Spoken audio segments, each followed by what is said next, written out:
Hi there, and welcome to Secret Editing Hacks. I'm so excited that you signed up for this, and I'm even more excited to share with you sort of the number one thing that I do to make really exciting edits, and often get a lot of praise for my work from people where they're like think, oh my god, I can't believe you thought about this, you creatively masterminded this edit and you made my film so much better, or that particular scene. So this is something that I developed over years, and it actually has to do with something that is not that creative. You don't really need that much talent to be able to implement this right away. It's really just a process, and it's selecting. And selecting is a very crucial part of editing. Before I get into it, I want to just quickly introduce myself.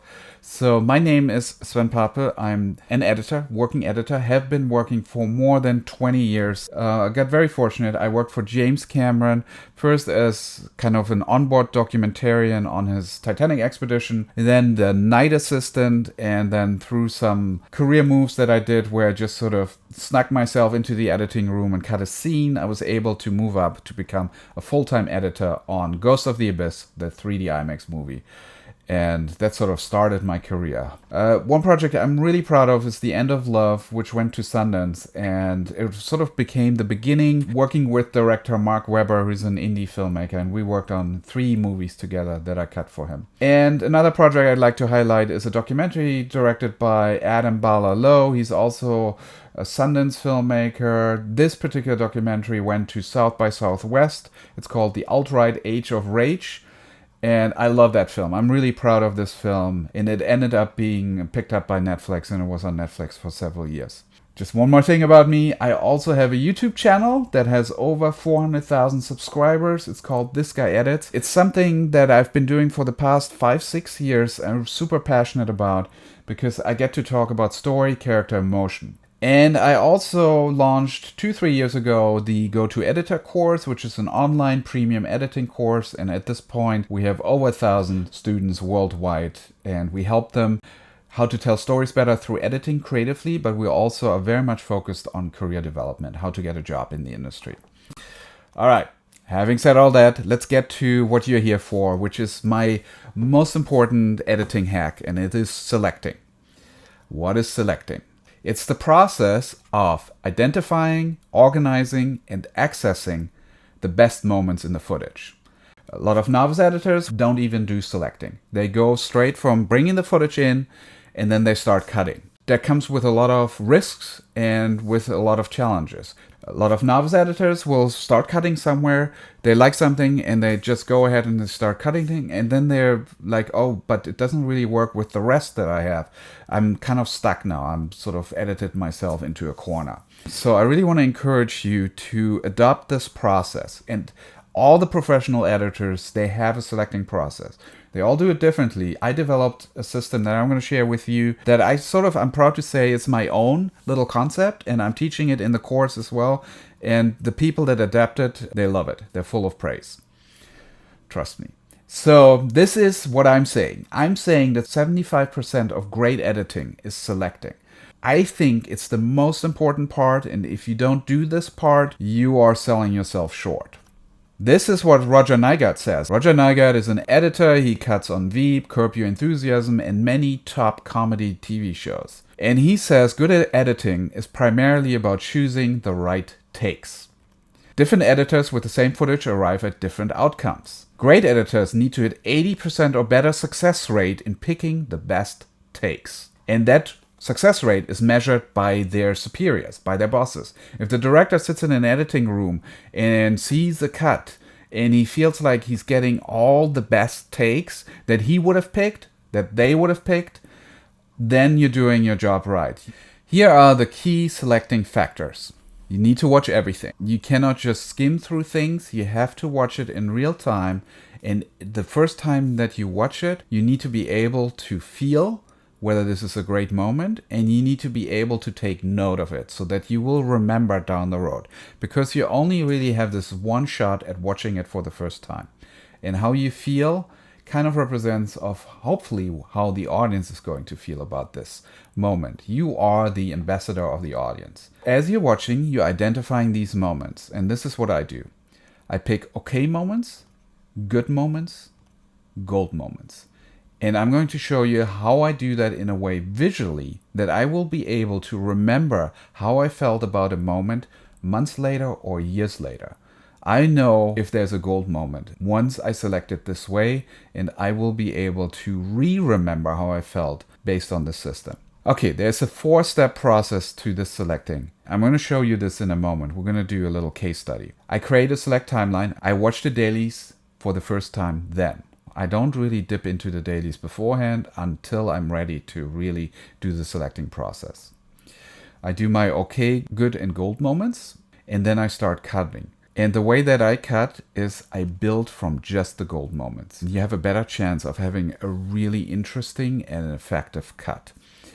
Now, some people will throw everything in a timeline and they start cutting by whittling everything down. They're like just cutting out the bad parts. It's a very inefficient way of editing. By starting off with the gold moments, usually what happens is that the audience is so smart that they already make a connection, because if you put two shots together, they create meaning. The combination of the two creates bigger meaning than the single shot. By having these gold moments connect with each other, and it seems almost like seamlessly, you actually come across as way smarter. You're giving the audience way more respect. They're more engaged because they have to do a lot of the emotional connecting of what this means, the meaning building in their mind. And then at the end, I'm going to do a little bonus for you. I'm going to talk about how to select for documentaries, because with dramatic features, you only have a limited amount of takes. But with documentary, it can become very overwhelming because it's a lot more footage. It's way more unorganized. You don't know if an interview applies to a scene early in the documentary or later. It's really good to do really solid selecting in documentary editing. So I'm going to throw that in for you. And with that, we're going to get started on our case study. Let's give you a little bit of an overview. This is DaVinci Resolve. It's a non-linear editing software that is for free. So you can actually download this and you could start editing any project in there. You're good to go. Before you even start doing the creative work, you got to bring this footage into the system. I'm not going to talk about the details, how to do that here. I brought in the dailies, and they actually consist of 2 different shoots. It's a phone conversation. So they shot the one side of the conversation on day 11, and they shot the other side of the conversation on day 23. So this is Teresa Palmer. Cool actress. She's really strong. She was in Warm Bodies. She was in Hacksaw Ridge, that Oscar award-winning movie. She was the love interest of, I think, Andy Garfield. So you see there's a take right here, right? They shot that. There's another take right here, and then there's a new setup here. That's more of a wider shot. So really easy, not a whole lot of footage.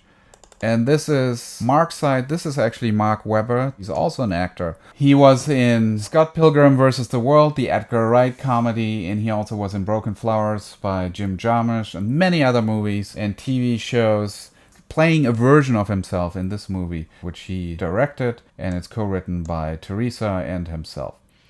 So you see all the dailies here, they're already sunk up. They have a clapper, and this is how you sync your sound. In this particular take, they forgot the clapper. 39 marker. All of this I deem to be unusable, and I don't need to select it. At this point, the frame is clear. Nobody said action yet. But this is still usable if I needed it. So he's just trying to get into the elevator. That's not part of the scene yet. The scene really only starts here when he comes out. So all the stuff here is not part of the scene technically as written in the script. It only really starts here. Yet, I'm still going to select this because it's usable. And I may decide later to add another scene where he leaves the hotel room. I don't know that yet. I have no idea how this is going to unfold. I don't remember what's happening in the script. I'm just looking at the footage, and I'm looking at what the potential of the footage is. So I'm still going to select this. And the way that I'm going to do this is by building a select reel. So I'm creating a new bin here, and I'm going to call it my selects. And in that bin, I'm going to create a new timeline, and I'm going to call this, what is this, scene, I think 36 is what we said. I'll verify that in a second. Selects. I usually like to start off with 3 video tracks and 8 audio tracks. And I like to make them mono. Boom. So let's just verify what the scene was. 39. Okay. And as I was saying, this just happened. It's probably not going to make it into the movie, but I'm still going to select it. Because if I don't, I'll never remember that this happened and that I have this opportunity to use it. What I'll do is I'll put it on the first video layer here. That's my okay layer. Everything that's on this #1 video layer is okay. It just happened. Good, let's see what happens now.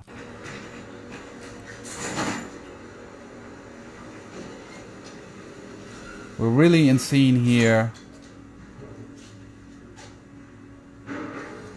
And then the take is over because they actually didn't rent this hotel room when they shot the scene. So this is a door that they don't actually have access to open up. And we're going to be out of this way before anyway, because people get the idea he's coming out of an elevator, he's going to his hotel room. We can assume that he has a key, but this is good. And in a way, because this is all we have, it's kind of gold as well. But for the sake of this exercise, I'm just going to deem this to be good. And because of that, it's going to be on the second video layer. And then the take is over. Now, let's look at the next shot right here. Now we're inside the hotel room. Camera is shaking and moving. So this is all not usable. There's a sound guy in the frame.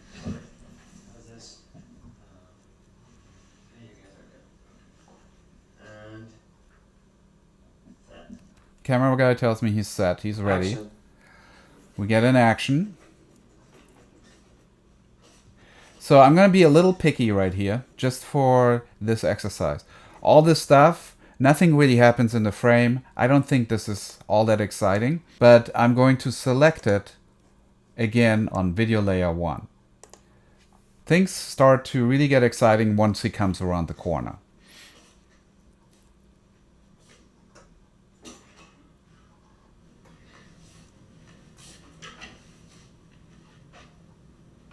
Boom. For this particular setup, which is the wide shot, I think this is a really good moment. It sort of gives me a sense of the room. There's good action going on. He arrives there, he takes a look, he makes a decision to open up the minibar. This reveals something about character. Like, who goes into a hotel room and the first thing they do is check out the minibar and see what kind of liquor we can expect. So I deem this actually to be a gold moment. So I'll put that on video layer 3. And then I just move one frame over, set my new in point. And then all this stuff, I might want to be closer. I don't really see what he's grabbing there. It looks like he's going to do a Coke with whiskey or rum or something.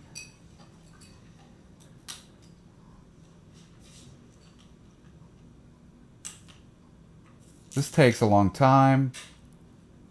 We don't need any of this. Like, once he gets into this is good, but it's not gold.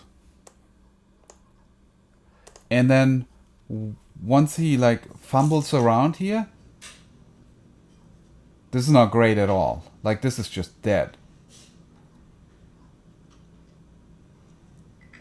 Okay, so somewhere around here, I'll make this okay. It happened, but most likely I won't use it. This is good. I may use it. Ooh, what is he doing there? Okay, I like that moment here, but so far this stuff here, not really excited about it, but it could help me tell the story. This is kind of cool, where he throws the thing, opens the other one. I love the sound. I'm gonna say it's gold, and then what happens?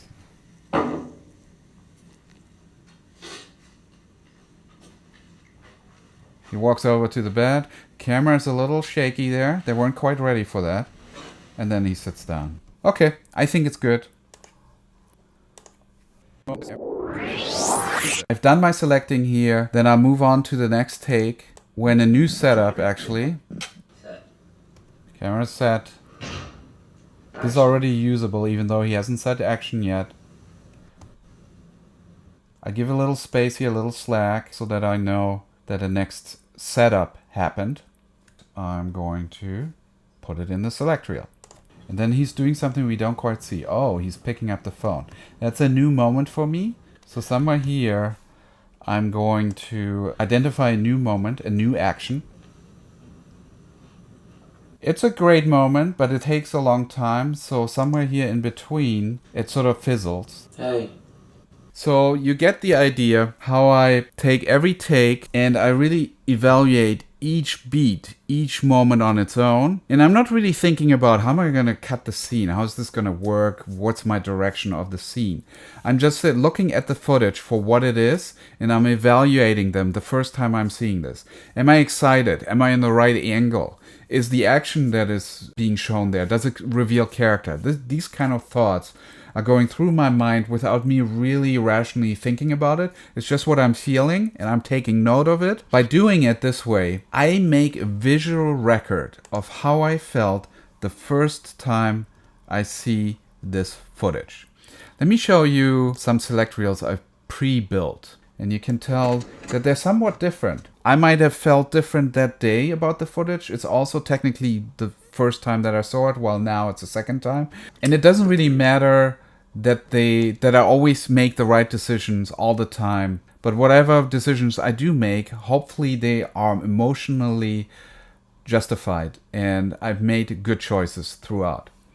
So this is the select reel and you can tell I have gold moments here. For example, I actually said him coming out of the elevator is a gold moment. By having these kind of waveforms, I now created a record of how I felt the first time. Let's say I need to recut the scene 6 months later because things change. I can bring up these select reels and I know how I felt the first time that I saw these scenes and I can make that my starting point for a new edit. Okay, to show you a little bit how I work with these select reels, let's actually do a cut. I'm going to create a new bin called cuts. And inside that bin, I'm going to create a new timeline called scene 39 4042 cut 1.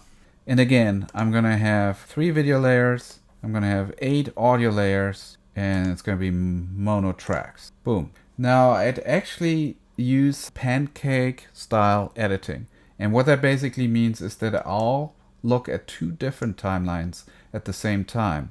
I want my cut to be down here. So I'll move it down here. And I'll keep my selects up here. So I have both of my selects up here and I'm going to be cutting down here. We start on the elevator. And I know that this is a gold moment. So I only really, at this point, I want to get the scene done fast. Everything can change later. I feel like this is where the scene is done. I copy that and then I'll go in here and I'll just do paste. And boom, I made my first cut. What's my next gold moment? Well, how do I want to get into the scene? Do I want to go wide or close?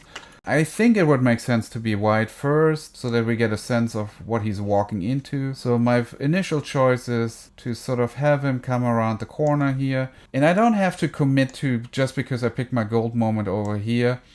Now I can only cut in here. I still like this coming around the corner. He takes in the room. Let's see where my out point is. I don't need all this. I kind of just want him to take in the room right there. Copy, put that over here, and I already have a working cut.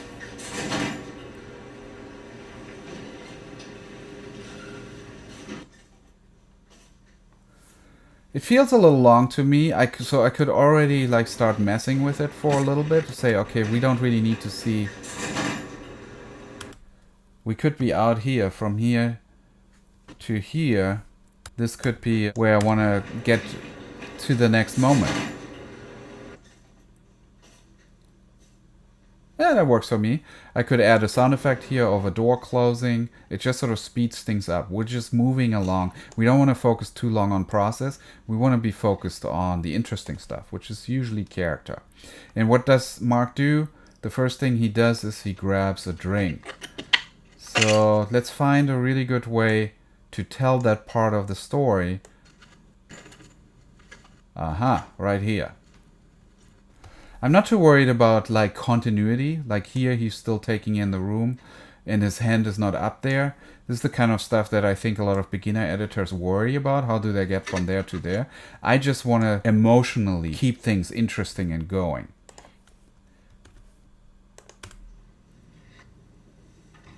So it actually feels even like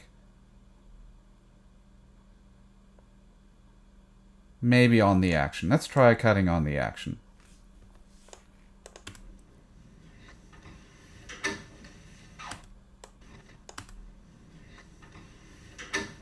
Feels a little weird to me. Because it does, maybe I'll just go on the door. Then it's a clearly compressed time.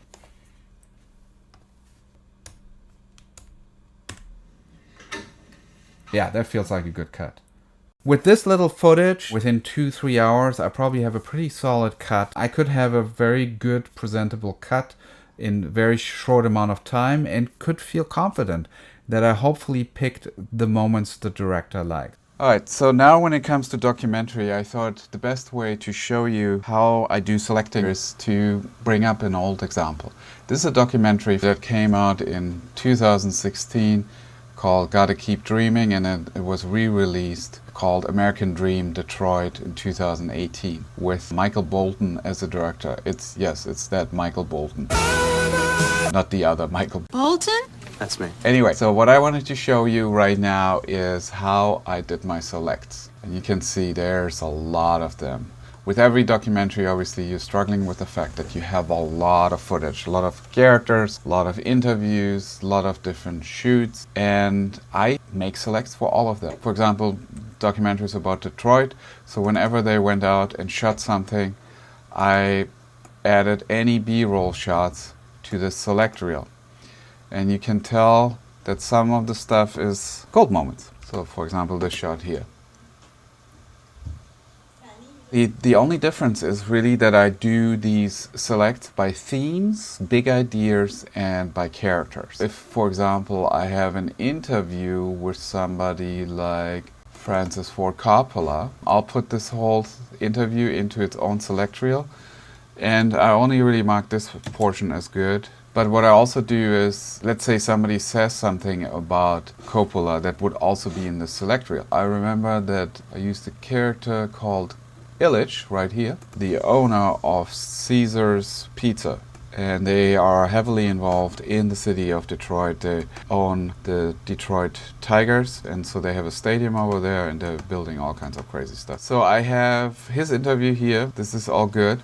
But then I also have interview bites by people that talk about the Illich business. So for example, this is Ford. I have some B-roll of some of their properties, them breaking ground on a new center that they're building. By now it's probably already built. And here's some event that he attended. So you can tell that all my selects for Illich are in this reel. It's not just his interview.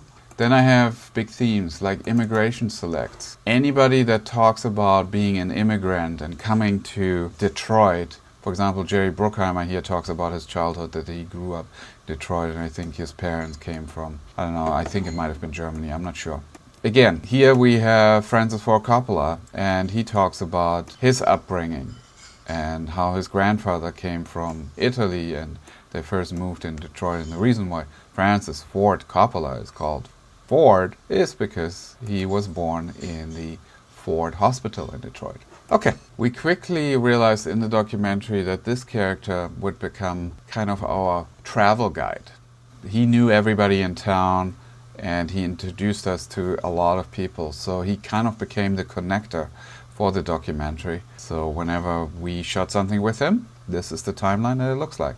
And again, you can see, I could go to any of these moments, and whenever I have a gold moment right here, I would look at those first. So here's another big theme that I selected for, It was basically the white flight that happened in Detroit. So I have every person that is talking about the city shrunk basically from 2 million down to 800,000 over the course of decades. The problem obviously with a city like this is that when you have an infrastructure that is built for a city that is 2.5 million size, but you only have 800,000 people living in the city, you don't get the taxes to sustain that infrastructure. But you get a sense of how many select reels I've done. So this is like over the course of months before I start really cutting. These are really important parts to consider. Selecting is really, really important. It's the most tedious, painful, boring part of editing, but it is so critical, because if you watch every frame and you find, evaluate, mark, and sort the moments, you set yourself up for success. Try it. I know at the beginning you're going to take a lot longer to cut a scene successfully. You're going to try various versions and play around, and that's all good. But if you start off doing selecting first, you have a foundation that you build, and it actually empowers you to try more things. And I would want to encourage you to look a little deeper and share this with your friends who are maybe aspiring editors themselves that are starting to get curious and maybe develop a passion for editing. Thanks so much for watching. Have an awesome day and happy editing. Cheers.